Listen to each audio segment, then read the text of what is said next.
All right, well, I got Hype Williams or John Singleton. Oh, man. Yeah, we're going to put some pressure on you. What was that? Black it out? Black it out? I can't choose. That's too hard. You can't choose? Yeah. Black it out? Black You know, it your out. boy Hype Williams, he Black out. he shooting videos. Black you know? out. Both of them was ghosts.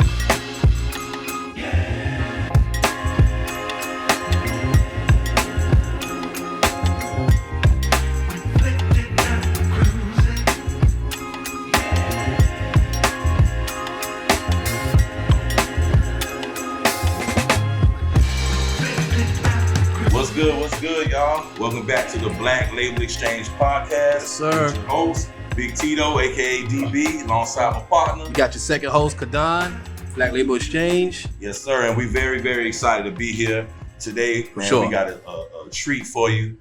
This man right here, Major. our guest today, he's opened up the door for many local aspiring actors in the game. Straight up. I mean, he's directed over 300 music videos, Damn.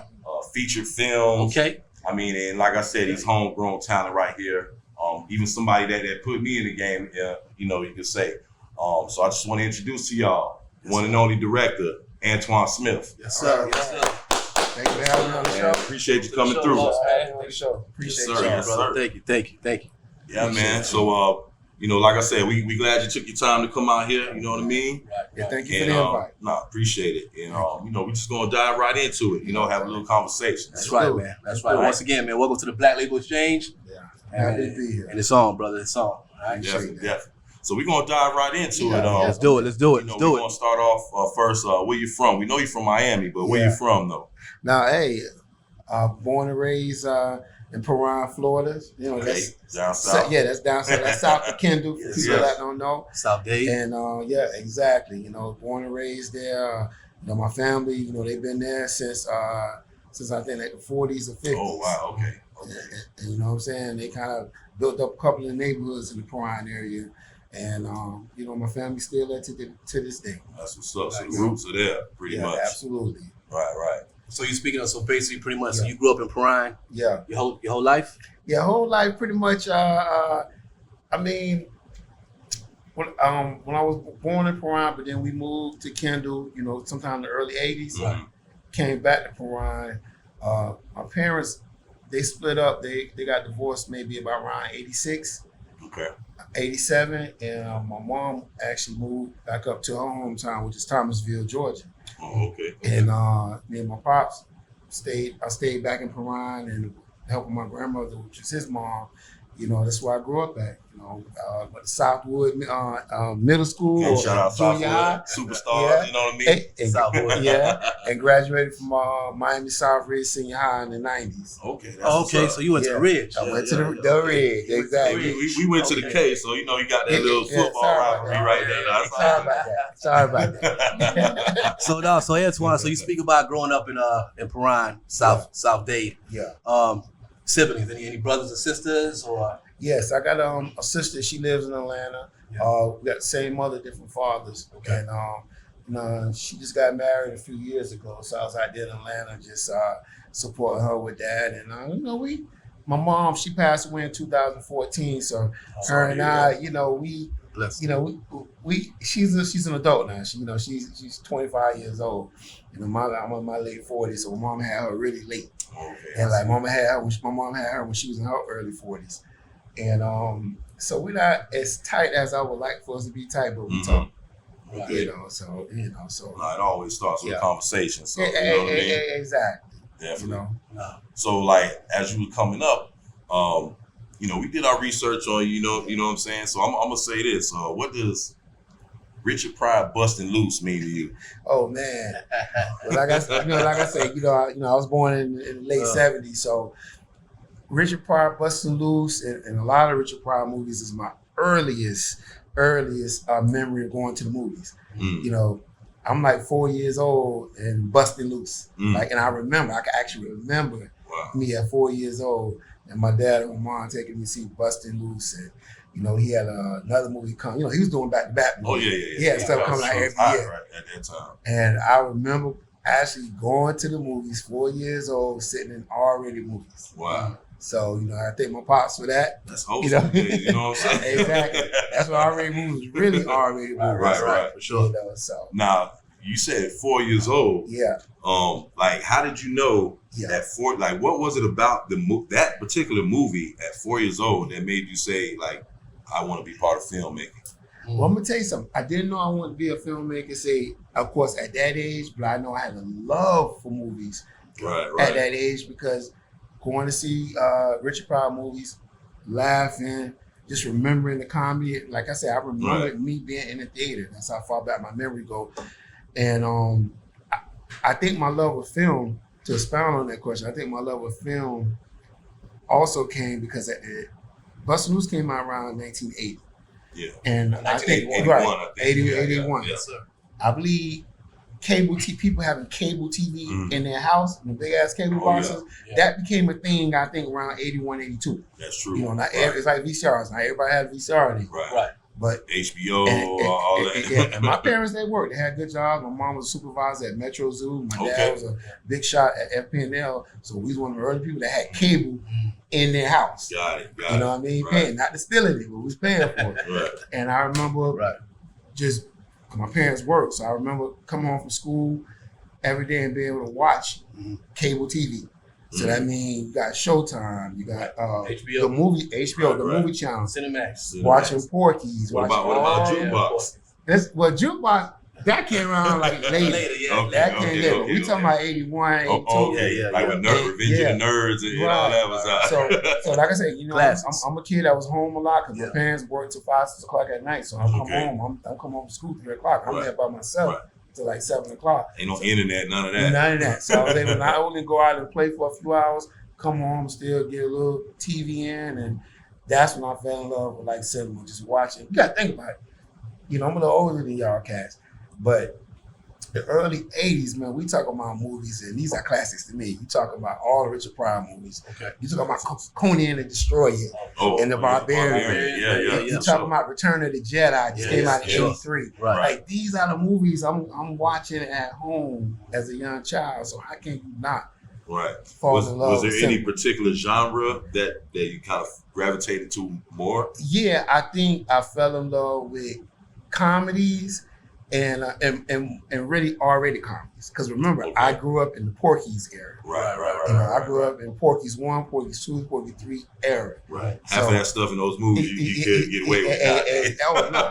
Too X You have rated R. Yeah, you have all the protests. Canceled left and right. Yeah, absolutely. Now, as far as that goes, when was it when you figured out you want to be behind the camera though? Like, did you ever have aspirations to be an actor, or was it always, the production side? Good question. I think the acting part, I did aspire to be an actor at one point, and I was about around maybe the 11th grade. Okay. Because I was taking drama. I think part of graduating, you got to take a drama course. Okay. I think I took drama 1 and drama 2. And we had to do a little play and everything, and I remember, enjoying for a minute being in front of because we didn't have cameras, but we had to act in front of a crowd. Right. And I got stage fright. Like, I'm not a great actor, but we had to do a project, I think that following semester, 11th grade, where we had to do something where you have to direct a couple of your classmates in a scene. And that's when I knew, like, being able to like tell these people what to do, and they have to do it. Convey a vision. And I'm a Pisces. Us Pisces, we generally creative people. Just being able to see like a scene come to life from a paper the teacher wrote, that intrigued me. And I think that's where it started, like 11th grade, when I knew I wanted to be in the movie business. I already love film, but I knew then I wanted to be in the movie business. So let me ask you real quick. So with all that being said, right? So you pretty much fell in love with the potential of putting everything together. Putting every single piece, bringing it together, and then kind of unifying it. Kind of harmonize it until you come out with a beautiful picture or a beautiful story, whatever the case is. So you fell in love with that aspect of it. Exactly. And then in addition to that, I fell in love with that too, also because I'm not an in front of the camera guy because I was always shy. I get to do all the shot calling from behind the scenes. Right. I don't have to be in front of the camera. I can do it behind the scenes. So that was part of it too. Nah, that's what's up.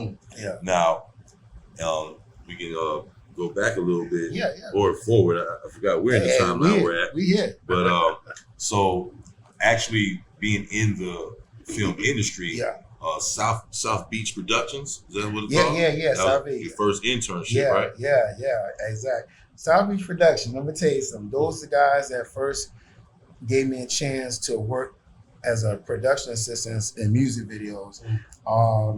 And I started with them in 97. And 97 was my first year of college for film school. Okay. And these cats used to do, they was one of the most popular production companies on Miami Beach. Mm-hmm. And they used to produce Beanie Man videos, a lot of Latin videos. They produced a lot of music videos, and I was that guy. I was able to although I was going to film school, I really learned from just being on the set.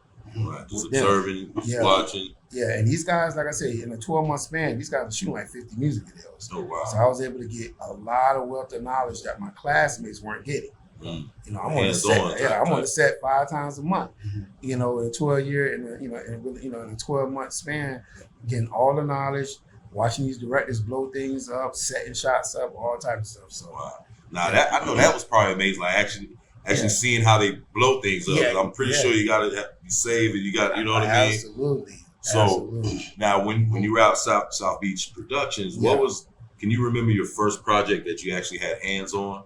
Yeah. When you say hands on, you mean as a production assistant or as a director? Okay, well, let me back up. Yeah. What was your first hands-on project? Hands-on project that they had in any aspect? Well, as a intern / production assistant, first video I worked on was for a Latin artist named Susha.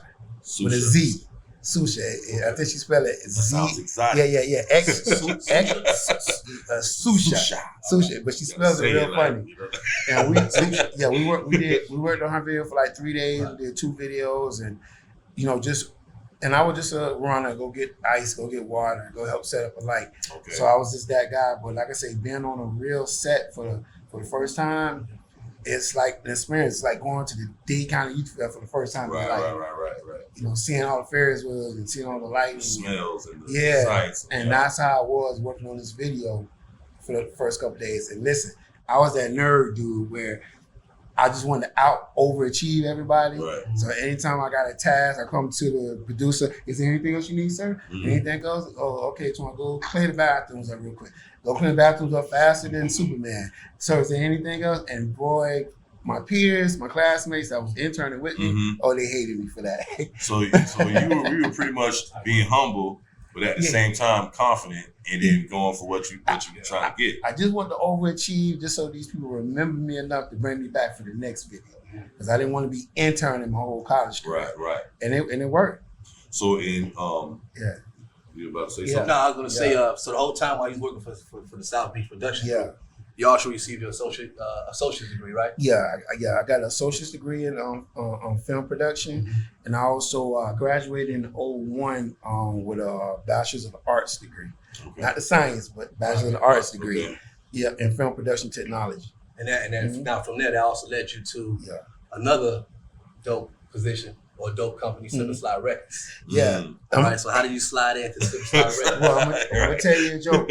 Before we get to the Slip and Slide story, I got with Slip and Slide in '98, but what happened is in '98, after interning with South Beach Production from '97 to '98, I had made a name for myself in the industry with a lot of the film technicians that work on all the big music videos. So around '98, if you can remember, a lot of rappers, this was like the mecca for doing music videos. Busta Rhymes, Diddy, anybody. Right. Everybody came down here to do music videos. In '98, it was like an explosion. My first big video I got hired to do was working with the Welcome to Miami video. With Will Smith. Welcome to Miami. One? People got one?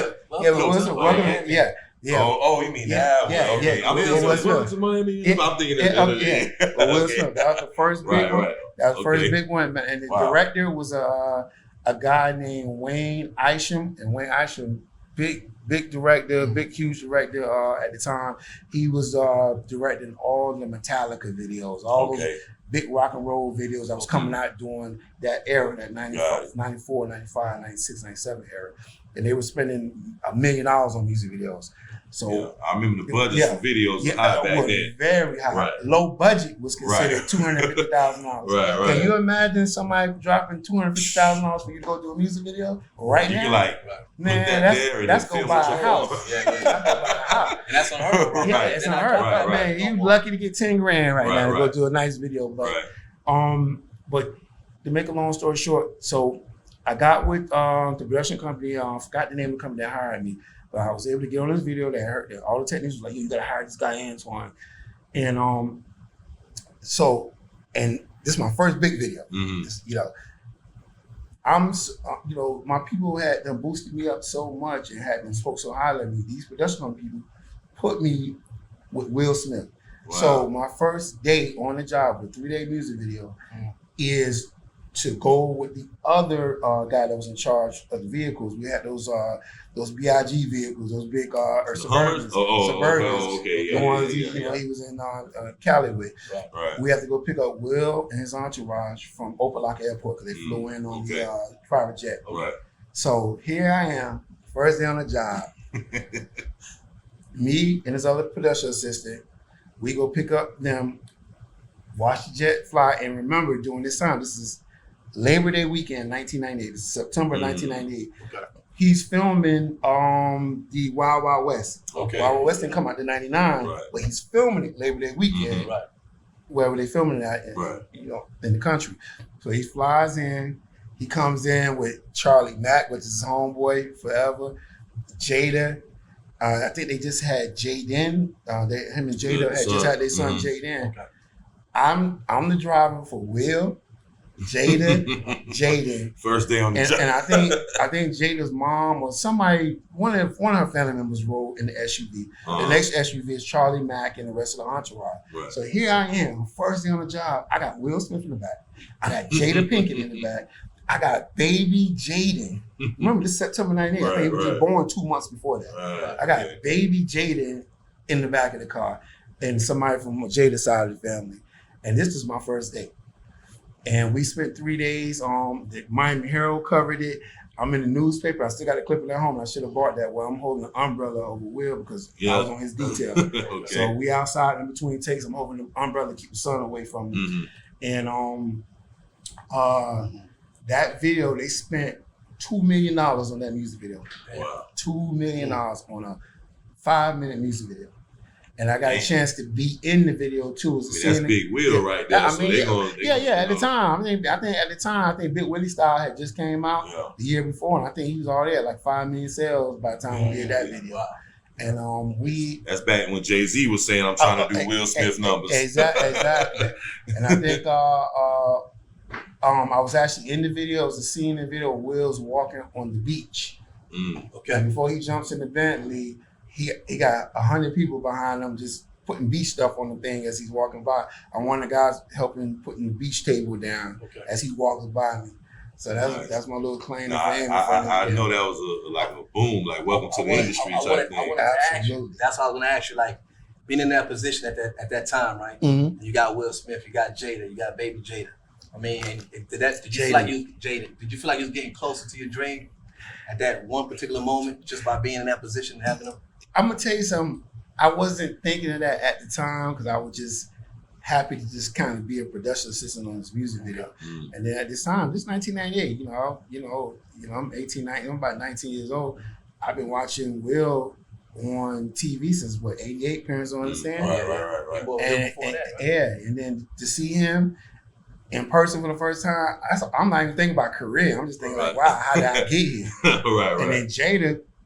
Like I say, this is 1998. I think Men's Society had came out in 93. That's when I first saw her on TV. Yeah. And here I am with that's Jada from Menace Society. And it's like that. And like I said, that's when you know, just doing the business. Something right now. I'm doing something right, and it's the business that I want to be in. Right. Like I don't want to leave this industry. Right. And I can chill with these cats. Right. Yeah. So. No, definitely. So you got a little taste of the hotline. Yeah, we're early, and that was just the beginning. I mean, I think over the years, and I know we'll probably get to that over the years. I got pretty much work with everybody in the industry. Worked on the Jay-Z and Timberland Lobster and Scrump video. We did that in January of '99. That was like 2 months later. We did that in front of the Marlin Hotel. I don't think the Marlin still exists on South Beach. The Marlin. You might be too young to remember the Marlin. No, I remember the Marlin. Yeah. We did that video. We did DMX. Ain't got no love. Ain't got no love for you. Yeah. We did that video. Let me ask you, because the resumes and like 300 video. That's a lot. Yeah, that's a lot. I mean, artists from all over the spectrum. Yeah. What?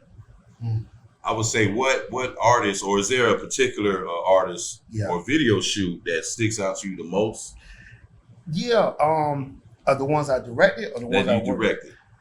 One of my favorite videos I worked on that I directed that I really had a good time from beginning to end was Sean Paul featuring Rico Love. It's called Body. Okay. I think he ended up doing, like, years later, he did another song called Body too, but it didn't have Rico Love on it. This one has Rico Love featuring Rico Love, and we had a ball with that video. We set cars on fire. We had girls dancing in the rain, which rain we created for the shot. 4:00 in the morning, we had a lot of money to work with, and it was just the most fun as I have on the music video set. Now, maybe I should have probably asked you this first. What was the first video you directed by yourself, and were you nervous or were you ready for the moment? Yeah, good question. I did a video for my first video was with a rock group called Never on Sunday, and this was like 2002, I think it was 2001, 2002. Somebody gave me an opportunity, throw me a few dollars to go do a little low budget video. And I still didn't know what I was doing, but I took the job. And I don't know what happened to that video, but it was called, the name of the group was called Never on Sunday. And it was a fun experience. I didn't know what I was doing, but I learned a lot. Right. Sometimes you gotta just dive in. I just dived in. But one thing I did do, as each video I got awarded, I kept getting better and better, learning from my mistakes, and so it was a blessing. So what different types of videos have you done besides like hip hop, R&B? Like, what are the genres you basically just primarily all my music videos are primarily rap videos, R&B.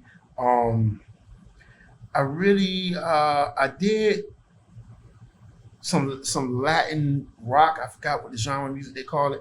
I did a couple of those, and it was an era back in like 06, 07, 08, 09, the reggaeton era. Okay. Oh man, that was my favorite era. Oh yeah. Man, I done a lot of work. I did a lot of them boys spent a lot of money. Them reggaeton dudes spent a lot of money with. What type of budgets they running with? Back at the time, like I said, this had to turn where music videos went from being $500,000 to shoot. And just give you a comparison. For example, Biggie's Hypnotized video, shot in '97. They spent about $500,000 on that video. Wow! Like, and you see the money on the screen. You go watch Biggie's Hypnotized. They got mermaids. That's a Hype Williams video. That's a Hype Williams, of course. Yeah, for sure. Yeah. They spent $1 million on the video. You got $500,000. Janet Jackson, Busta Rhymes, that's '98. That's another $2 million video. $2 million. I think I remember that. Mariah Carey had one of the most expensive videos ever made. Yes, she did. Now, so for the what video we talking about now? I was just about to tell you. Now I lost my train of thought. You talking about is it Busta Rhymes? That was $2 million videos, but the budgets I started off getting were like $15 grand. 15 grand, like that's because this is the turn with music videos. Because the internet, social media. Yeah, I remember seeing Chief Keef. Yeah, like my oldest son. Showing me videos, and he's like, with your phone type. You know what I mean? Right. and unfortunately, by the time I started getting awarded music videos, and like at least music videos with artists that matter, that's when the change happened. Yeah. I think up until about 06, 07, the record labels were still spending maybe $250,000 on music. That was considered low budget. Mm-hmm. And then this little device come out called like the 7D or 6D, 5D camera, I think it was at the time, or 5D camera. And it changed the whole filmmaking situation. You can now get a 5D camera with the proper setting. It looks like film, like film a film you put in a camera. And real and you could buy it for $2,000-$3,000 and you can go shoot a music video. Wow. And so that dropped budgets down from $250,000 to now the labels was just trying to give you $20,000 or $15,000. You see the big difference? And that's just so happened when I started working with the major artists. If I would have came in a year before or 2 years before, I would have got those $200,000-$300,000 videos. But now speaking around the era, going back to what he mentioned earlier, you started off as an intern with Slip and Slide? Slip and Slide. Slip and Slide story is kind of funny. 1998, like I said, that was an incredible year. Because I was trying to make a name for myself in the film business, I was writing letters to anybody that would listen. I'm from Miami, so it was only so many labels at the time in 1998. Especially Miami. You got Slip and Slide Records, which I had already know about from the prior year because they had dropped some Trick Daddy, Trick Daddy's first record. You got Loot Records, although he was going through his situation, his legal stuff, he still had his new label, Loot Music Group, something like that.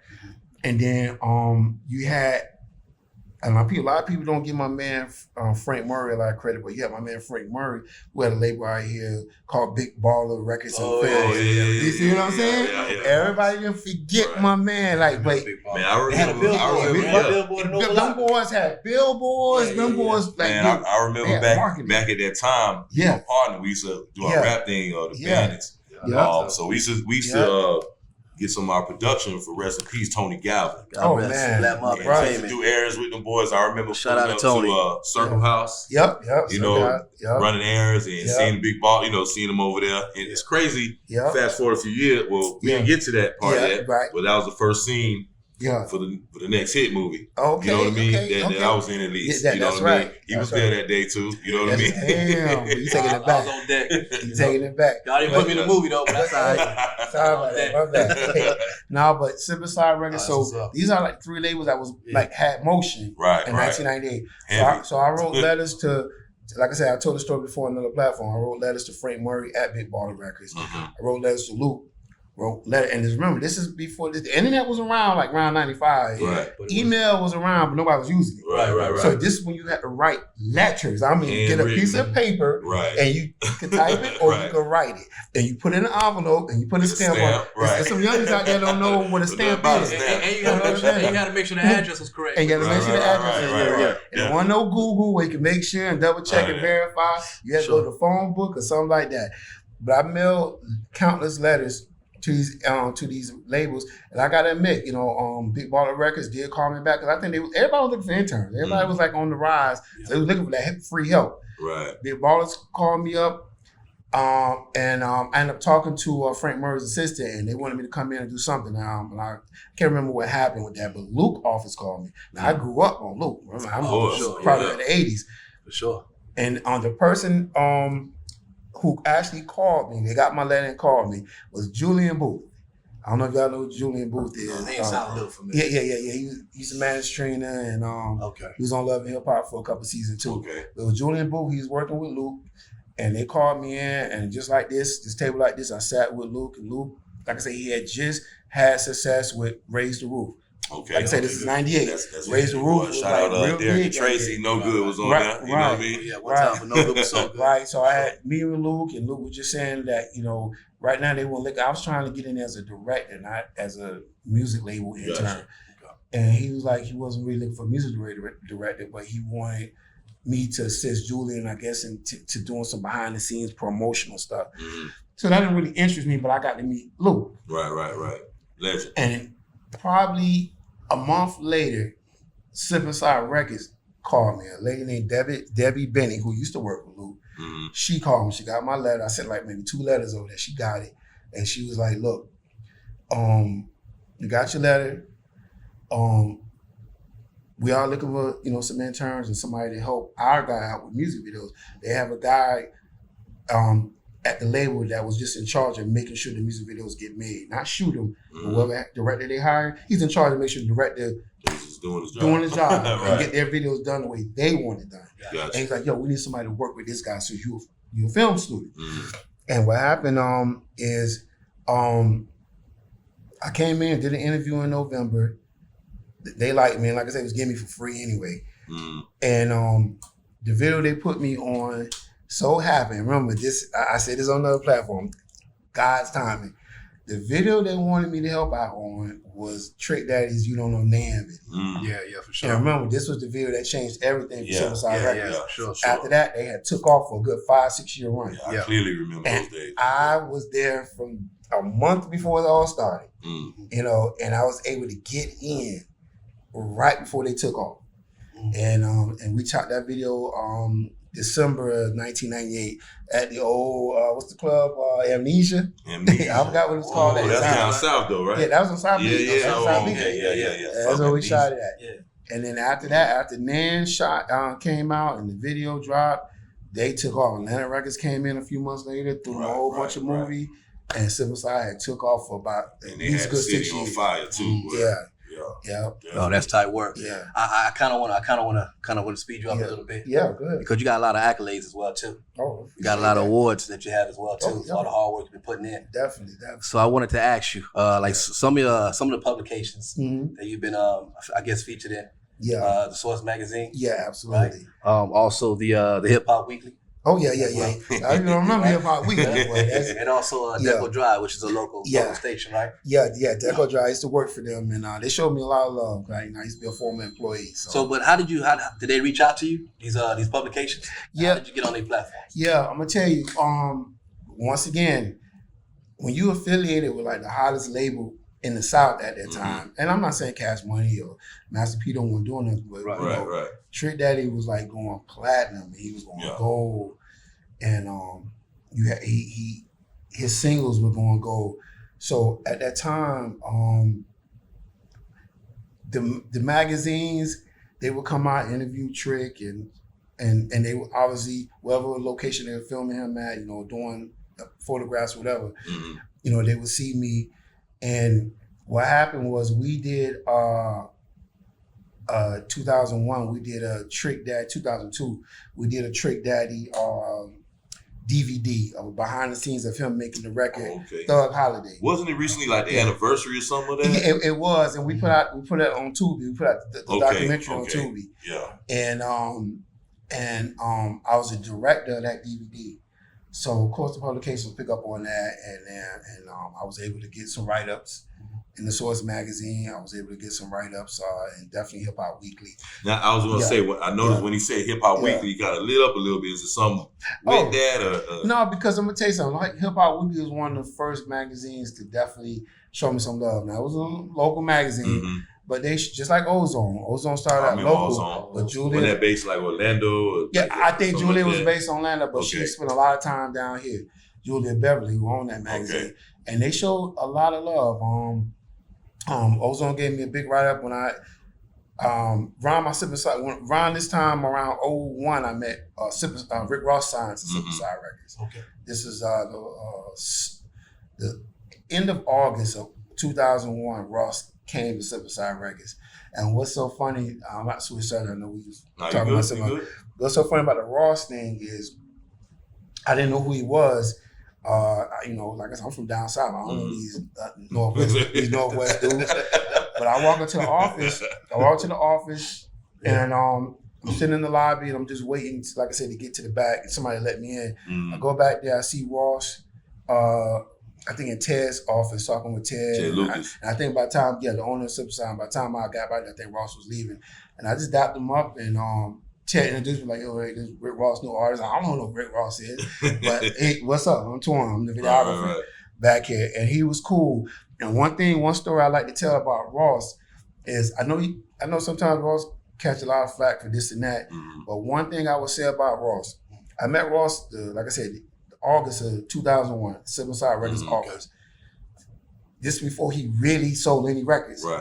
Ross already had a big body Mercedes, And because I was working at the label and I had to do behind the scene promotional for each artist, I had to do stuff at Ross' house. Ross already had a small 2-story house where he was living at somewhere in I think it was like Miramar at the time, I think it was. And had his jewelry and everything. This all before he sold one record. So when Ross said he had it before the deal, believe him, I saw it for myself. Okay. Bro had his 2-story house, big body Mercedes, all that before he had sold one record. I was there when he got signed, so I know. Yeah. So props up to Ross, man. Shout out Rick Ross. Shout out to Rick Ross. Yeah. Yeah, so, man. Okay. Go ahead. I know what I was gonna also ask you too. You also won a MTV2 award. Yeah, Gorilla and I'm about to mispronounce it. Say it. Was it the Gorilla? Gorilla music video. Gorilla music video award of the year.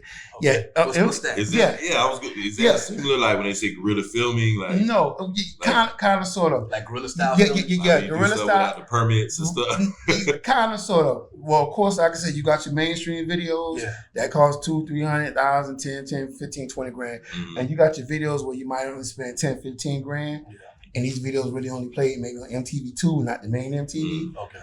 And MTV2 created a category for these type of music videos. Wow. So we end up, that's what they called it. Yeah, so we end up, me and Spiff TV, that was Ross's guy at the time. He was like, what I was for Simple Side Records. Spiff came in and did a lot of behind the scenes promotional stuff for me about music.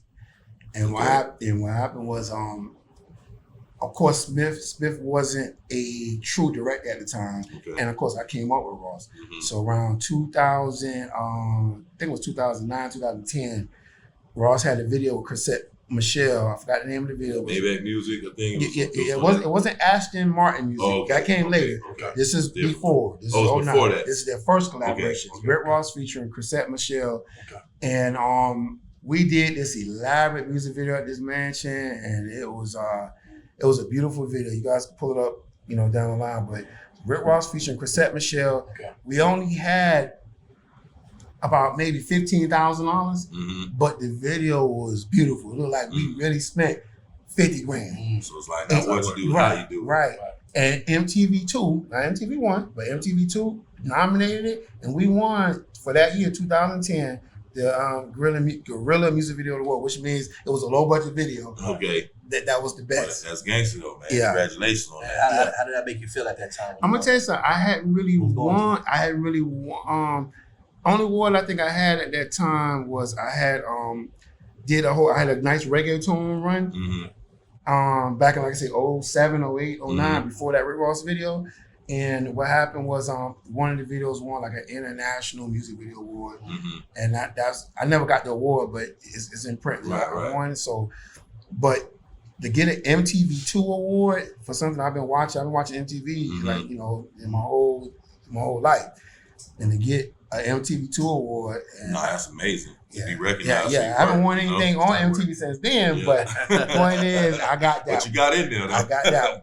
Now, we spoke about the music videos. Yeah. We want to get into now your film aspect. So as of right now, so in total, how many films have you produced or directed from then to now? I got about 6 films underneath my belt. Over the last maybe about 15 years, about 6 movies. My first film was Bloodline. Sibling Rivalry. Yeah. That was my first one. Classic. I know y'all love that film, but I can't watch it. I would say that was the first time I heard of you. Yeah. You directed, but okay. That's a hood classic though, bro. Yeah, man. No, but all just last summer at the Urban Film Festival, put on by my homeboy Marco and Blah from Florida Film House. We had the anniversary of the release of the film. The film we filmed it in 2004. But it didn't come out to 2007. Yeah, I about to say that. Yeah, 2007 is when it came out. And that movie not only got bootleg before we came out, but it was so popular. That is how I saw it. I know. But even after it got bootleg, like in 05, 06, when it dropped in the middle of 2007, we still went on legitimately to sell like over 50,000 DVDs. I just still can't believe, it's my first film. Once again, I know what I was doing. But I just can't believe you guys love it the way y'all love it. but it was a good experience, man. It was a good experience, working with my man Omp and working with, we had Paul Campbell in there who was in Charlotte a few years before that. Okay. And had my homies from school, No Love was in there. No Love, he's from the crib, from down south. Yeah, down south where I'm from. We had Marvin Dixon in there. Marvin Dixon. Yeah. I used to see him at the Improv. I used to work at the Improv back in the day. Yeah. We had Money Mark, who was one half of Trey Plus Six. Yeah. He was there. So we had some hitters in there. And the film did well, man. It was good seeing everybody after 15 years or so, seeing everybody at the film festival last year when we rebroadcast it. And I'm proud of the film, but for sure. I mean, that's your first one. I can't watch all my mistakes over it though. Look at you now, though. You know what I'm saying? So after Bloodline, you kicked off with Bloodline. What came next after that? Well, the Bloodline. This how my man Tito, Sim, whatever you want to call it. Right here? Yeah, we did a film. I got offered a film. It's so funny about that. Real quick, short story. The first director for this movie called The Next Hit that we shot in 2007, came out in 2008, was Rockefeller Records videographer at the time, Choke No Joke. I believe Choke, I think initially he was going to be director of this film, and for some reason it didn't work out. And my man Fence asked me to step in. And, Icon, shout out Fence. Yes, big shout out to Fence. Fence one of my mentors in the game. One thing I did learn, like I said, I got to meet my man right here. And one thing I did learn in my filmmaker journey is, never really do a project for money or be too eager to jump into something just because you feel like you need to jump into it. After Bloodline came out and did its thing, I got the opportunity to do Fadeaway. I should not Fadeaway, but The Next Hit.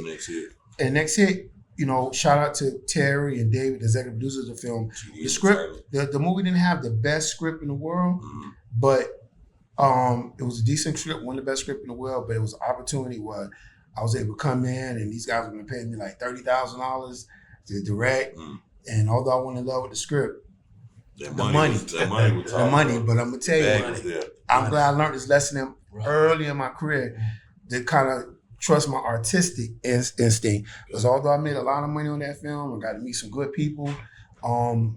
Ultimately, like I say, the script wasn't a bad script, but it just didn't meet the level it should have got to. But ultimately, we shot this film together, did our thing. We all had fun on the film, and the film got actually picked up by Lionsgate.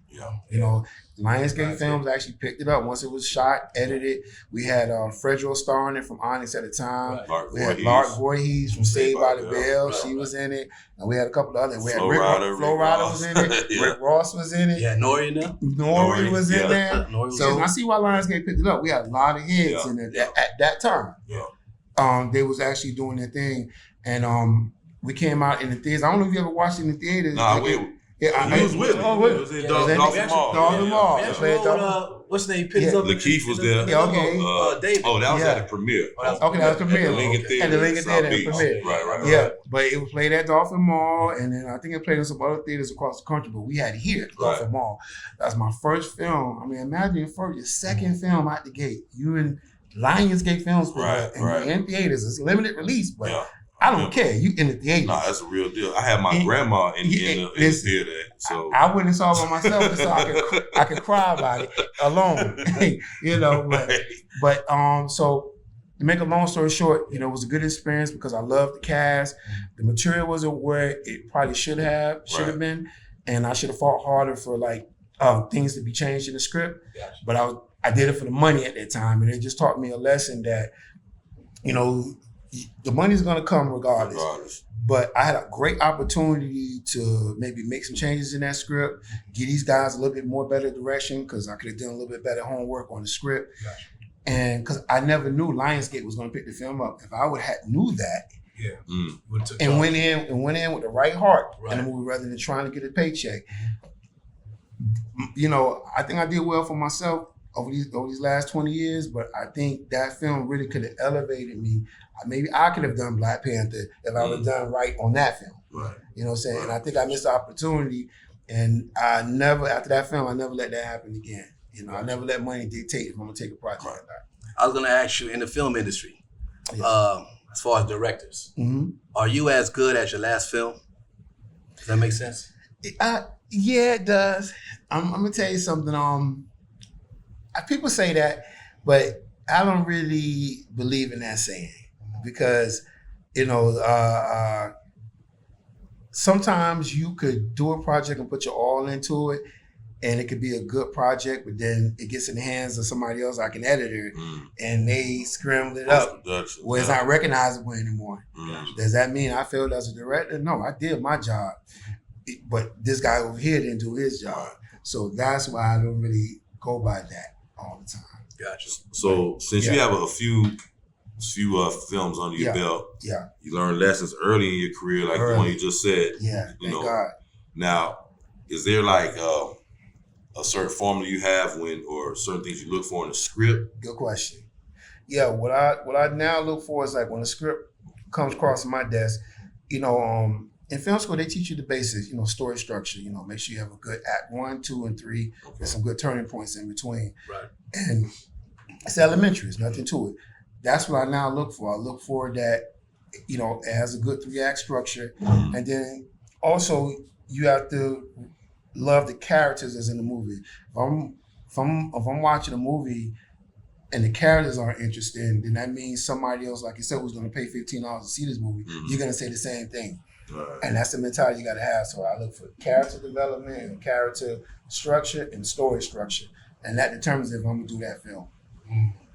That's a good one. Tight. How many films have you turned down to direct? Or have you turned down any films? I'm gonna tell you something. Good question. I probably turned down maybe 2 films in my entire career. I pretty much took any film that came my way if I liked the script. Right. But I probably only turned down 2 films, and I think a couple times of those 2 times it probably was maybe the script was decent, but they weren't putting up enough money for us to execute. Gotcha. You know, and that counts too. Yeah, budget. Yeah, you can have the right script, you can have the right cast, right. But they're not going to give you the money to execute that script to its best of its ability. Life. Yeah, then I can't do it because you know you guys, when you step on a movie set, I'm the director. I'm in charge of like maybe 30 people. 30 people looking at me to like change their life. Like you was one of our lead actors in the movie. You looking at me to make sure I come in with the best tools possible to change your life, and that's a lot of pressure. Right. So the project got to start with me. Meaning, I know it's a good script that you guys are going to shine in. Right. And as a side note, I mean, and like I know you really mean that because, you know, you're a really humble guy compared if you consider all the artists that you've helped open doors with. Of course. And I'm speaking personally, you know, we've mentioned it. Yeah. But you know, I never acted before, anything like that, you know. But on set, man, you're easy to work with. You gave the right direction. You know, you set up what should I be looking for and expect on the scene. And you know, I just want to give you props. You know, it's a lot of people that can say you open that first door for them. You know, you was a good actor though. You came in with your first movie and you took direction real good. You came on time and was ready to work. So I appreciate it. You know what? It's funny because I was going to ask you, Antwan. Yeah. Him being an actor on the set of the next hit. This first time, it was funny when you told me he was acting. That shit was crazy. I know, right? You know what I'm saying? And then when I saw he started pursuing it, it was actually now he going on set and he hooked up with you. Yeah. I mean, over the years, man, Tito said a lot of great things about you. I appreciate you, bro. But as a director, go ahead, my bad. Go ahead, bro. Yeah. And watching Tito act on the next hit for the first time, what do you think overall? I'm gonna tell you something. Somebody had never acted. You know, when I was in those edit sessions, because remember I was in the edit set, I didn't have to wait till the movie come out. Right. You know, seeing you act for the first time, I was like, you know, you really did a good job because, you know, throwing somebody in front of a camera with. It's a handful of people here in this room today. Right. But imagine this being 20 people in the room watching, never acted before. And you have to do these lines. And I think working with me at that time, I made you guys do 10 takes. It's cut. Do it again. Do it again. It was first it was with Mike from used to be on 99 Jeff. I forgot his name. Mike. Yeah. And I'm gonna tell you something, like, now I won't do that to you. Now I can get it in 3 takes now. Okay. But we doing 10, 14 takes. Right. And he came through every time, so I gotta give you flowers on That first take I was swaying back and forth. Yeah, He had to I say, know. "Send me, be still." I was like, okay.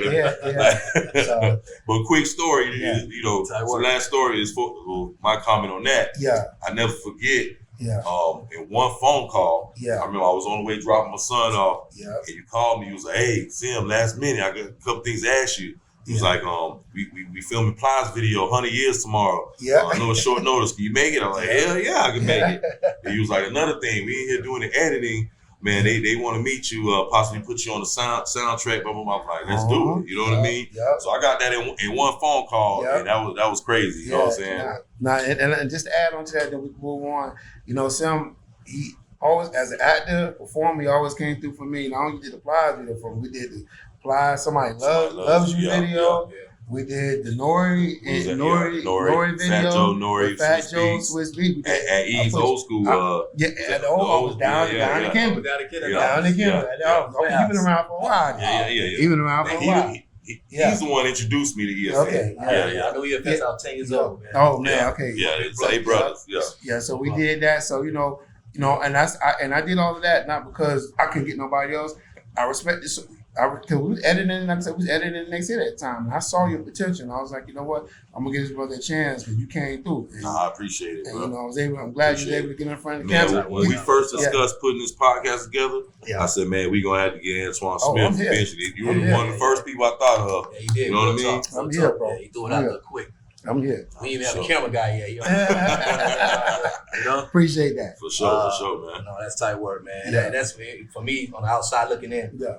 That's my brother for another mother, man. And you being a director, an incredible director, man. Just to hear that, man. Like, congrats to both of y'all. Yeah, for real, man. Sure. Appreciate man. Tight work. Appreciate it. Yeah, man. So you got some more films? Yeah. So after Next hit? After Bloodline, next hit, we did a film called Fade Away. Okay. And what was so special about Fade Away?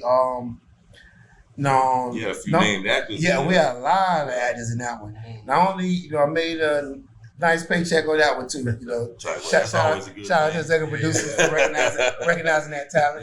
Got a nice check on that. But this one actually came with a great script, and we was able to going off memory, we was able to cast. This was like Tommy's Ford last movie from Martin. Because he passed away in 2016. Right. And was able to get him. We shot this in 2014, 15, and was able to get him in there. He did reshoot, and it's so funny. We did any movie you work on. Sometimes you're gonna do reshoots. So we had to bring him back January, February of 2016, and then he died obviously in September, October of that year. But had Tommy Ford in it. We had Emilio Rivera. Anybody know Emilio Rivera? He was in Mayans MC. He's the older guy in Mayans MC, the TV show. He was in American Me back in the night. Like he's in it. He was in Spider-Man. Like Emilio Rivera. Just Google him up. Okay. We had everybody. We had Omar Gooding in there, Cuba Gooding Jr.'s brother. Right. We had was the dude? And I'm sorry, I don't know his everybody. name. He played Chauncey in Men's Society. We had Clifton. How can I forget? we had Chauncey from Men's Society, Clifton Powell. Clifton Powell. We had Clifton Powell in the movie. Damn. Like I'm gonna tell you something. When I saw when you were started to promote that, I was like, my homie blowing up. You know what I'm saying? Like, and I'm gonna tell you something. I would have loved to get you in that movie, but this is what I tell all my friends. When you put me in that movie, I'm gonna tell you some movies like we didn't need a guy like you at that stocky guy at the time. This movie called for slim basketball because a basketball movie. Right. We needed slim basketball players at that time. I mean, you same size at the time. So and it really wasn't no role to throw you in there. Right. But that movie was a good experience. It was fun having a budget just to do things. Like I said, you got all these stars. Decent budget. Yeah, you have a decent budget. We had shootouts in the middle of the street in overtime, shutting down the street. The police shutting it down for you. Listen, we had Reverend Runson was in it. JoJo Simmons, he was in it. Man, it was a good experience. Let me just say that. That's hard work, man. And that movie ended up getting picked up by Sony Home Entertainment. We didn't get the actual distribution, but we came out, and this is when the time started changing.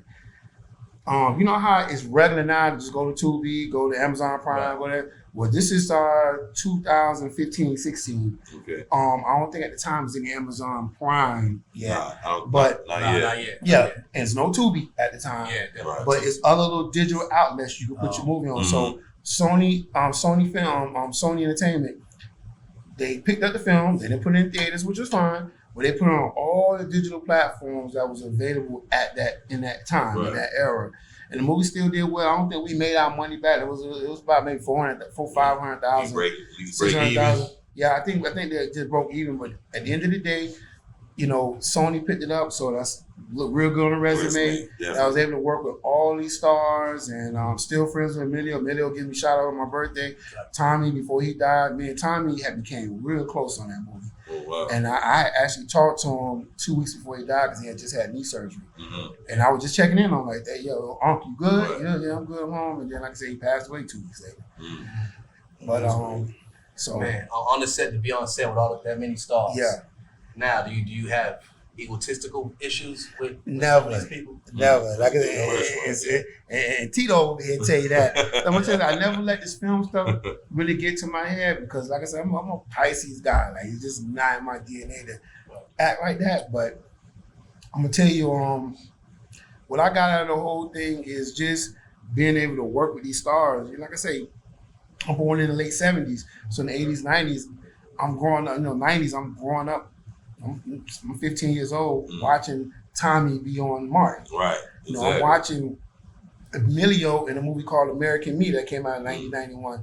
And I watched that one. I watched that as a child. And now I'm directing Tommy. This is like Tommy for Martin. Right. Not just like, meeting them, being around, right, you actually directing. I'm directing them. I'm directing Emilio Rivera, who's in Spider-Man, a year or two later. And that's what I get out of it.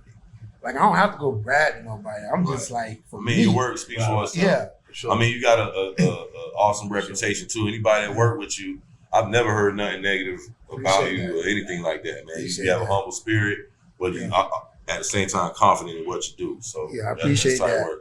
Yeah, I appreciate that. And then moving on, after that film, I ended up doing, took a little hiatus from 2000. The movie came out in 2018. Okay. And I just had focused on music videos from that time. I had probably did from 2018 till I did my next film. I probably had did over the years I've done about 350 music videos. But I had a nice little music video run. So what do you like more? Movies? I'm gonna tell you. Well, good question. Good question. Good question. Give you a quick short answer. Yeah. Up until maybe 3, maybe 4 years ago, I really enjoyed doing music videos because at the end of the day, music videos I think of. Look at today's music videos. They are mini short films. Right. And I was able to do at least. I was probably doing 12 months in a year. I was probably doing maybe 2-3 videos a month for like years. Oh wow. So I was doing 20-30 music videos a year, and that means I was able to do 20-30 short films. Right. So I didn't really need movies because I was doing a movie every 3 times a month. Right. But as you get older, and things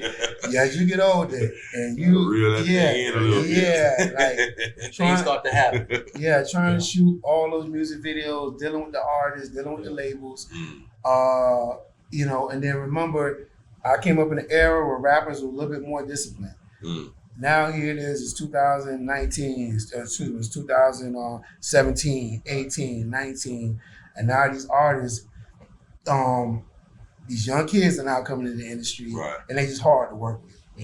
It's too hard to work with these guys. I think it's because nowadays they can get their own following quick, right? So that gets their head quicker, And I get that, but like here you are, you on set, music video productions, in the movies are like 12-hour days, and not only the money done went down in music video because people were spending less now because record sales done went from you actually going into a specs. But you probably know what specs is. No, we know specs. You don't know what specs is. Nah, we know specs. That's the first. That's why I bought Juvie first. Okay, all right.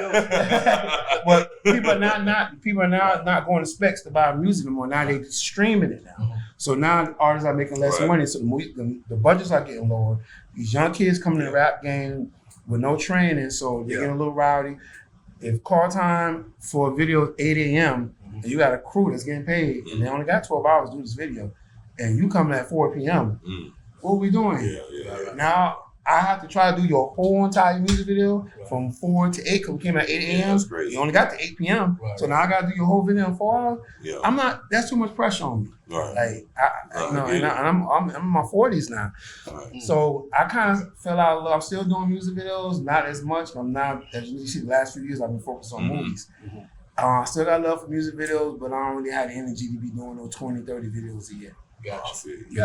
Gotcha. Yeah, that's how it works. Now, you know what, you spoke about the timeline, right, of, 2016, 2017, 2018, 2019. Yeah. So let's bring it up to 2023. Yeah. Right. What one? Yep. So what was the latest film that you directed in 2023? Yeah, I got a unique opportunity. I got a friend of mine who I grew up with down south. He had been nagging me about, Twan, I got this money. I was going to buy a boat, but I just want to do a movie now. And this movie instead, huh? Yeah, he said, "No movie," which I got to give it to him. It was a great investment because around in 2019, he approached me about doing this movie called Cuzzo. And so he had the idea for it. He had the idea for it. Didn't have a script. He just had an idea for it. And he just nagging me about, Twan, I got this. I was going to buy a boat, but I'm going to now put my money into this. And I was like, okay, well, all right, if you for real, just here, give me $500 just to lock me in so I know you for real. And he shot me some bread. So, okay, now he called my bluff. So now I'm like, so I said, okay, well, the first you give me $500, that's for me. Okay, the first thing you need to do is we need to go hire my homeboy to write your script. He going to charge you probably about $1,000 to write that script. So I'm testing him out. What you gonna do? Right. He gave my man $1,000. Okay, so you put the money with my go write that script. I said, okay, this 2020 because it hit me in 2019. Okay. So okay, so you got the script now. I said, okay, all right, well, now we got to bring in my producer guy. He got to look at the script and break it down. He gonna cost this. Go get him. He gave the money to go get my man Kevin. So in 2020, here we are. We got the script, got my producer, and we did the budget. He cool with the budget, and instead of buying, a boat. He invested in himself. We did the movie Cuzzo. We shot it, and we actually shot it 2021, 22. Actually came out in 23, and we had casted Mike Smith, rapper Mike Smith. Okay. We had casted my guy Dennis L.A. White. Dennis L.A. White, if you remember from the Notorious B.I.G. movie that came out in 2009, 2010, the biopic, Notorious. He played the B.I.G. best friend. He's one of them, D-Rock. Okay. He didn't play Lil C's. He played D-Rock. Yeah. And since then, he had played a lot of TV shows and some other movies. We got him in it, and we got we got Glenn Plummer. Anybody know Glenn Plummer? He played O.G. Bobby Johnson in the movie South Central. He played the Business Society. Right. He played in Colors. And I already knew Glenn because we worked on a project some years before that. Right. And I was able to get him for Cuzzo. So I had a nice little small cast. And I'm going to tell you something, the pleasure I got working on Cuzzo, although we had a small budget, I was able to cast Glenn Plummer and Mike Smith. As I say, Mike Smith, local rapper around here doing good things. So it's signed to Slip and Slide. And I got the same chills I got when I first saw you act. Mike had never acted before, but of course he's a rapper, he does music videos, so he got a lot of acting experience from doing music videos. Right. We put these two in the room together. They had this one-on-one scene, and I'm gonna tell you something. Mike out-acted Glenn Plummer. And remember, Glenn Plummer, y'all gotta do your homework whoever you're watching this podcast. Glenn Plummer, this is a guy who was in the movie Colors back in '87 with Sean Penn. I'm gonna put it in the B-roll. Sean Penn. He got Men's Society classics. He was in Showgirls in '95. Showgirls was one of the biggest movies out in 1995. Like this is a veteran. This is the Black Marlon Brando, of our era. And I would get at Denzel, but Glenn Plummer was around first. Right. Okay. So Mike Smith is coming here, and he came in. He came in and did his thing, and just at my age and the work that I do, that's what I get off on. See, you youngins come in, first time out, sit with these veteran cats and tear up the room. And that's what I love about working on Cuzzo. Oh, wow. So Cuzzo, we shot that, and we got picked up by Swirl Films. Swirl Films is a production company in Atlanta that produce a lot of films that you see on BT Plus. Okay. So you download that BT Plus app, about 50% of the films run through their production company. Got it. So they picked us up, took us over to Tubi. I came out on Tubi last summer, July of 2023, and we did really well. The Tubi game, and I'll add this for your audience and upcoming filmmakers. Tubi, although Tubi catch flack for some of the ghetto stuff that they post, Tubi, I mean, that's one aspect, that's one category in Tubi. Right. You go to Tubi right now, it's $20 million films on there. It's $20 million films on there. It's all type of films, you know, with big budgets on that. The hood part is a section. Right. You know, it's like going to Blockbuster. That's on the section. Gotcha. And we was able. The movie did really well, man. We I think Cuzzo, just to kind of give you filmmakers, upcoming filmmakers, some numbers. Tubi, the way the streaming networks pay out, most of them, not all of them, is you get once your movie get on the platform, they usually do an 80-20 split with you. You'll get 80%, they keep 20. They gotta make their money. They the distributors. Okay. And you'll get a check every quarter, at the end of every quarter. A quarter is 90 days. That's 3 months. Okay. And on Tubi, the more you promote your own movie, like we talked about marketing and promotion earlier, the more you're gonna make. Because the more eyes around the country know that your movie's on Tubi, and they streaming it every day. Think of it as streams on Spotify or Apple. Right. The more fans that stream your music, when you get your quarterly check in 3 months, that check is on like royalties type. And we didn't even we did grassroots promotion. We just had everybody that was in the movie just go on Instagram and Facebook, tell everybody to go watch it. Our first quarter alone, because I was shot for $60,000, $60,000. Our first quarter out with hardly no promotion except for what I just told y'all. The movie made about $25,000. The first quarter. That's the first 3 months, not the whole duration. That's not bad at all. It's with minimal marketing. And that was with limited marketing. We only spent $60,000. So my man Emmett, who put the money into the film, he already made a quarter of his money already back. Right.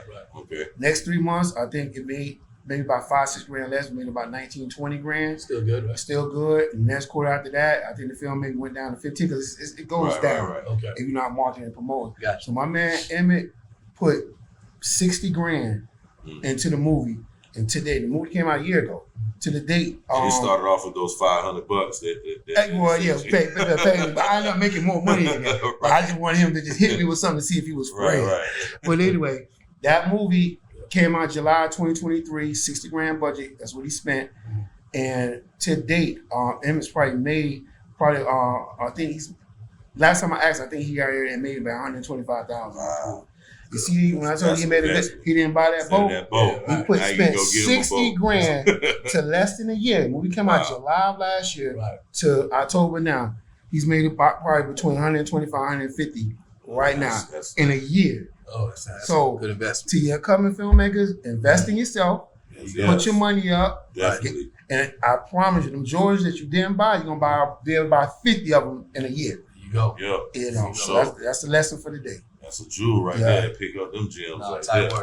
That was deep. Now, you have any? No. I just wanted to ask one more thing. Go ahead. Vigorous films. Okay. Vigorous. Yeah. So what does that come into play? Yeah, Vigorous film. Yeah. I'm sorry, let me cut y'all. No, you good? Yeah, Vigorous film. That's my production company. I came up with that name back in 2004, 2005 for my production company.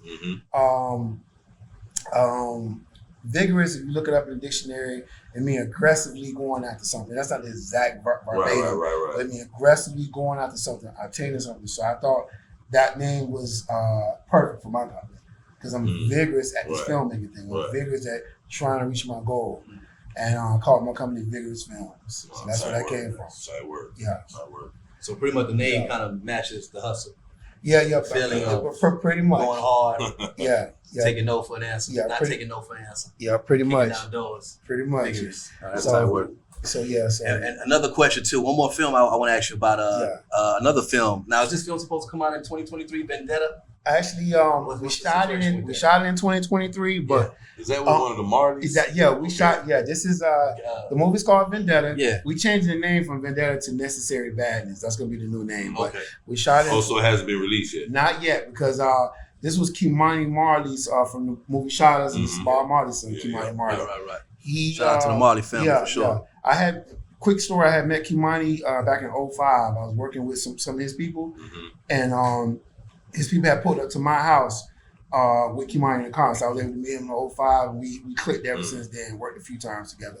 But Kimani had shot a music video for a song called Vendetta or something the prior year in 2022. And he got the idea of expanding this video into a movie. He was just going to do it on some low budget stuff. But he came to me in maybe February of 2023 and had his script together.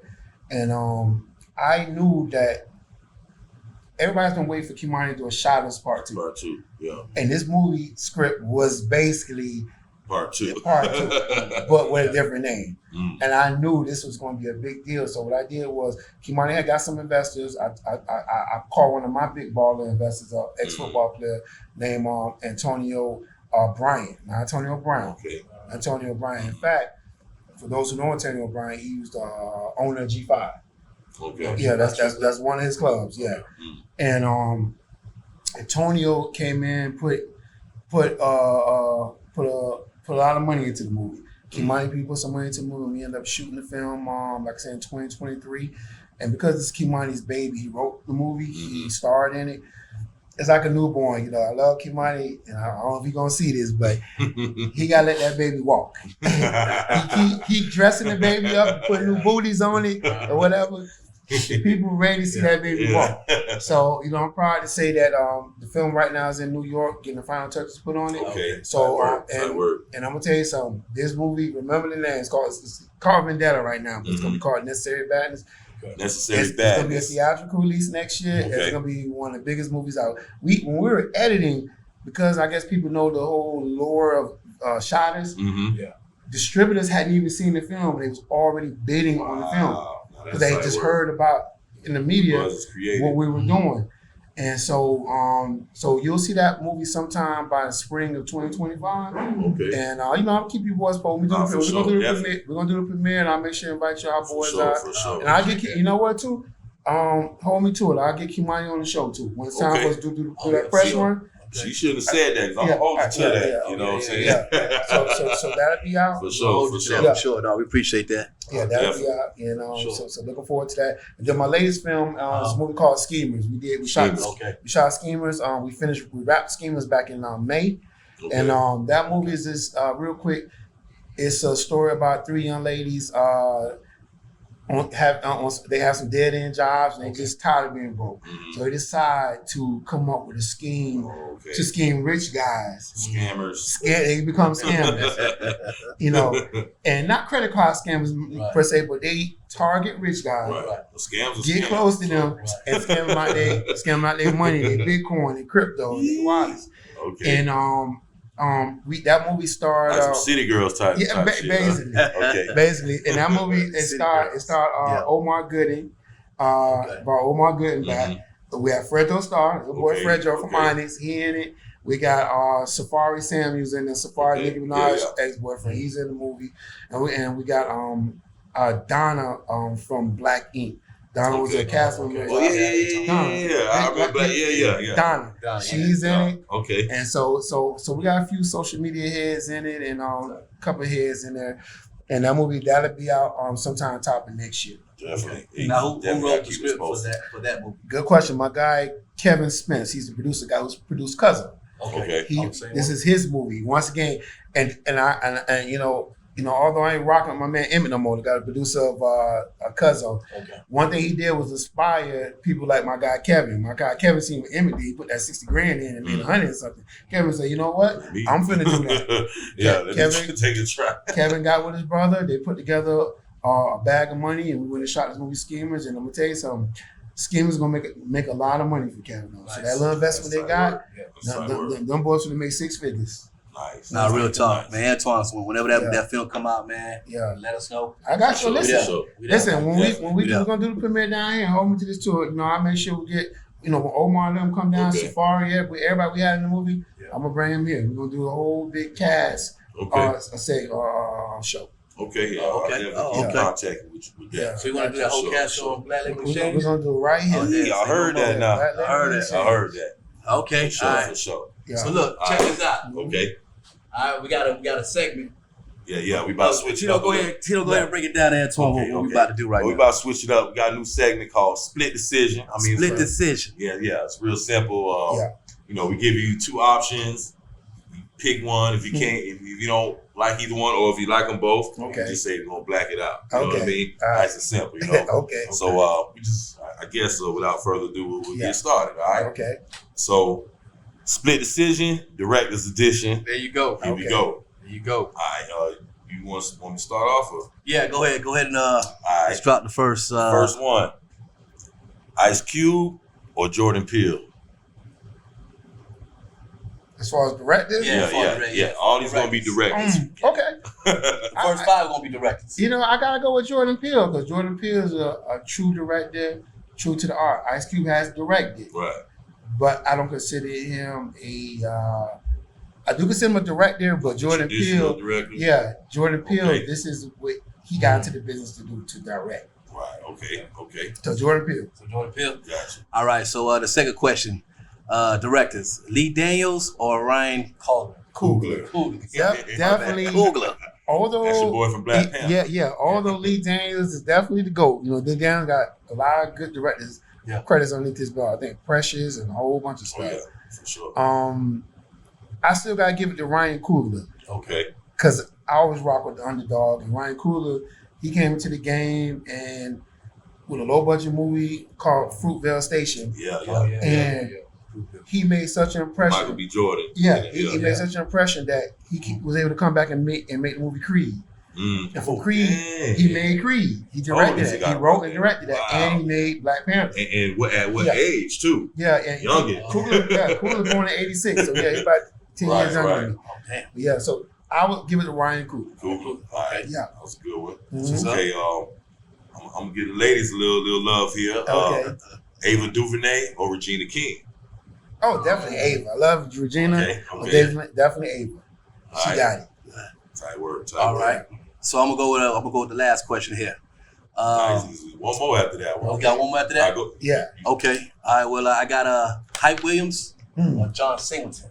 Oh man. Yeah, we're gonna put some pressure on you. What was that? Black it out. I can't choose. That's too hard. You can't choose. Yeah. Black it out. Black it your out. boy Hype Williams, Black he shooting videos. Black out. Both of them was goals. Even though John Singleton not here, he's still a goal. Right. Rest in peace. And so Hype. So it's Hype. What's up? All right, and the last one for this is gonna be one more segment. Yeah. Part of this one, but the last one for this one, it's nice and cliche, but people love this one. Yeah. Tyler Perry, Spike Lee. Ooh. Oh, Spike. For No disrespect to Tyler Perry. I love what what he's done with his career, and but definitely Spike Lee. Spike Lee, the trailblazer. He the one made opportunities for people like Tyler Perry. Malcolm X, Do the Right Thing. Yeah. I mean, all of that. Yeah. Cool. Let me ask you a question real quick between those two directors. Yeah. Do you think Spike Lee does better black intended films than Tyler Perry? I do. He represent us a little. Spike Lee is immersed in black culture. Yeah. Like he really take the story telling of black folks' struggle, happiness, or whatever seriously, and you gotta give it to Spike. Spike showed us how to tell that black story. Okay, I agree. So we're gonna switch it up slightly. All right, bring him in part two. This one might be a little fun. Okay, so pretty much the objective of this one, we're gonna come up with a movie title. Now these are made up movie titles. Okay, and then we're gonna give you two actors, and you have to decide which one would you like to direct. To cast. Okay. Right. And he made up movie titles. All right. Okay. Right. All right. So Antwan. Yeah. All right. You gotta direct a film. Mm-hmm. This film is called Ninja. Okay. It's an action film. Okay. All right. Now the two actors that you need to you have a choice of choosing. Mm-hmm. You got Bruce Lee or Jackie Chan. Who would you cast for Ninja? Wow. I'm gonna tell you something. Both them boys, them legends right there. I got a choice of black out on one on this one. Black out on this one. We had that one originally, but we can do that. But I'm gonna give you an answer. Yeah. Of course, Bruce Lee passed away before I was even born, but I grew up on his stuff in the 80s, the reruns. Definitely. But I was a man when Jackie Chan era started. Yeah. Okay. And I got to watch 20 films with Jackie Chan up close. So I would say Jackie Chan, believe it or not. Okay. I gotta give it to Jackie You Chan. surprised, but I thought you were gonna go with Bruce Lee. I gotta give it to Jackie Chan. Sometimes Jackie Chan can be underrated. People don't know how to see it, doing his own stunts and stuff. I'm telling you. Nah, Jackie Chan a bad one. Yeah. All right, that's I like that. I know y'all only seen him in the comedy stuff, but you gotta watch his old 80s stuff. I know his old series. Okay. He was definitely gangster back then. All right, so this one, so you gonna be in the comedy category. Okay. The name of this movie is gonna be Broke But Successful. Okay. Eddie Murphy or Cat Williams? For your lead role. You know what?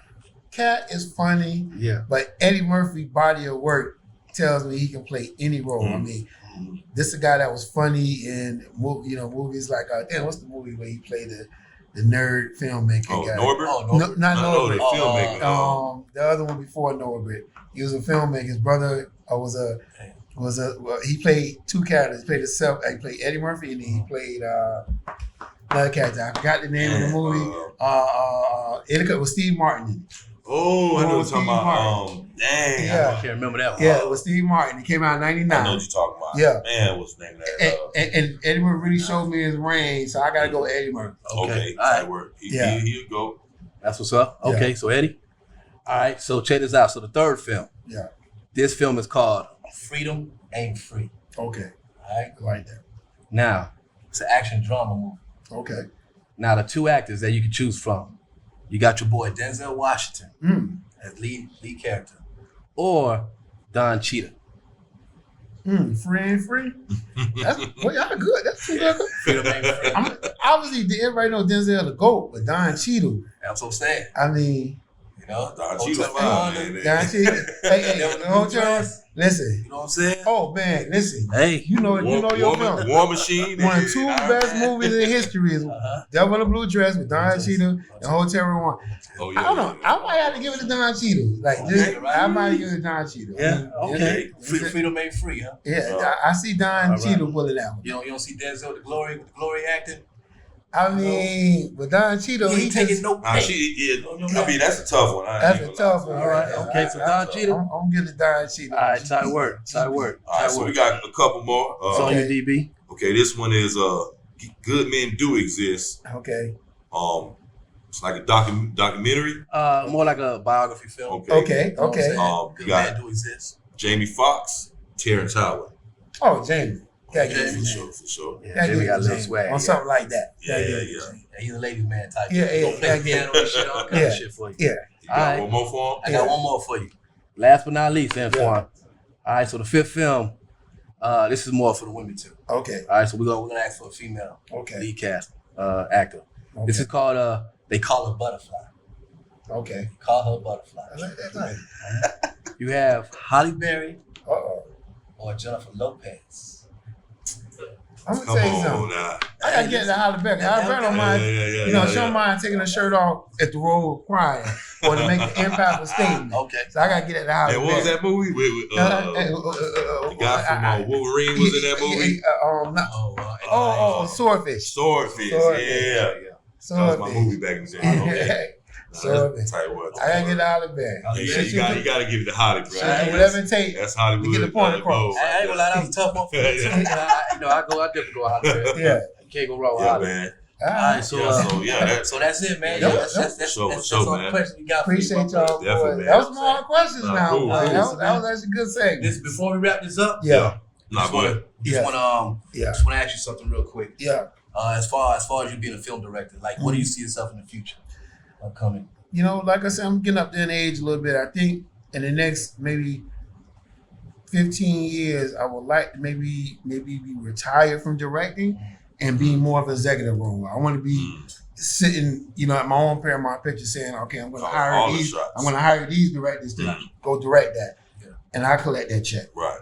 That's kind of why I would like to be an executive, more of an executive role. Yeah. My last question will be, to any aspiring filmmaker, actor, actress, artist, what would be some quick advice you want to give them, and how can people follow you? Okay, cool.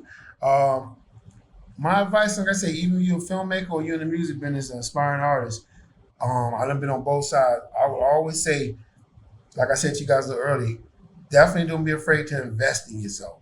When I say invest in yourself, if you're a filmmaker, don't be afraid to take your little, paycheck and go buy a camera and just start filming. Right.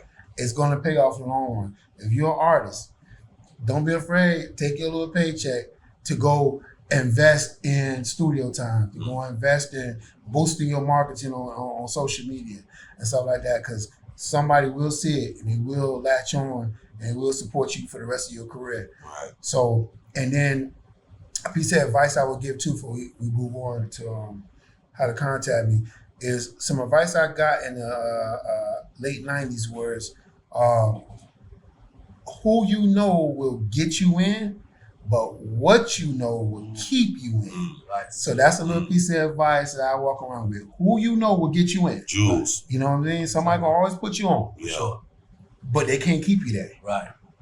What you know is gonna keep you in. Nice. And that's how you have longevity. That's how I've been able to do this. I took my story with y'all, started out in 1997, I said, 1998. Right. And here it is, 2024. Right. I got 27 grade. years later. I'm grade up now. I lost all my hair. And I'm still doing what I love to do 20 plus years later. That's what's up, I haven't bro. had a job, I haven't had a 9 to 5 in 20 years. That's a blessing, You know what bro. I mean? And Blessing. so that's what taking a chance on yourself For sure. get you to. For sure. No, that's perfect, man. Yeah. That's So just perfect. tell people how to follow you. Oh yeah, definitely. Hey, thanks again. Y'all can follow me on Instagram at Director Antwan Smith, on Twitter or X at Antwan Smith 305, and Facebook Antwan D Smith. Tight word. That's where you Tight find work. me. Tight work. Well, listen. Cool. You know what I'm saying? As y'all can see, Yeah. we got Antwan D. Smith on deck. Oh, You yeah. know, he came and hung out with the Black Label Exchange up here in Little Haiti. We Yeah. had Vegan Marie. Yeah, You know what I mean? So, yeah. any other questions? Any last Man, statements? I just want to say, man, appreciate you guys having me on y'all show. Like I said, I know Sim, aka Tito, whatever your alias name is. I know him for a long time, 16, 17 years. That's what's up. And I'm glad to see brothers come together. Appreciate Y'all that. successful show. Good topics. I want to say the name, Black Label Exchange. Y'all There it support is. that. And I'm gonna tell you something too. Simmy, you're not gonna remember this, or Tito, my bad. Hey, Before we good. We good. I want to tell you something too. A piece of advice to the artists out there. Also, be humble in this business. And when I say be humble, is the person that may be the lowest on the totem pole when you come across their path may be up here 20 years later. I'm gonna tell you an example of that right now. Understood. You guys all saw Black Panther 2. Right. Yeah. Remember the guy that plays the bad guy, right hand guy, Toro? What's the comic book character name? Toro or something? Plays the big tall dude, the fish character. I don't know the name. Right? Yeah. Okay. He was in the next hit with you. Damn. Yeah, he was in the next hit. I'm gonna sing you the clip. But he gave me a big shout out right before Black Panther 2 came out on his Instagram. And saying that, thanking me that I had gave him a chance to be in his first movie. Oh, wow. First opportunity. And you guys acted in the same movie. I was in the next hit together. That's And gangster. he's in Black Panther 2. Oh, damn. That's gangster. One of the main characters. Not the main one that was caused on the house. His right hand guy. Big tall dude. I can't forget the. Okay. I'm not the comic book. What, So I you can't don't think remember of the character. what character you played in the next hit? He played a friend of Fredro's cousin who get killed in the movie. Okay. Tall guy. Damn, and this is my guy. Of course, I'm on the show. I'm forgetting the That's how guy it name. be. Been knowing him as long as I know him. But but now he's in Black Panther 2, and like I said, he gave me a little shout out. I said, "All right, thank you for putting me in my first film." Now he's in Black Panther, and not no little itty bitty role. He the main, one of the main characters. Wow. So there it is. Tight work. You know what I'm saying? Tight work, man. So that's what's up, boy. Hey, that's what's up, man. Yeah. Hey, man, Antwan, man, it was a great time. Yeah, definitely. You really dropped some real jewels on us. Oh yeah. The storylines is That's what amazing. I'm here for. You know what I mean? And yeah, man, I hope a lot of listen, y'all young artists, film directors, trying to get into this business. You need to reach out to Antwan, man. You take questions and all that. Listen, if anybody, listen, Emails and all that. I don't leave no DMs unanswered. You DM me, I'm gonna DM you back. Right? There you I'm go. a real For humble sure, dude for over sure. there. Nah, Tight Real work, humble man. dude. So All right. Definitely. Yo, to Right. the next episode. Yeah. Peace, love, for sure. all that, y'all. hey. Appreciate it. You know, so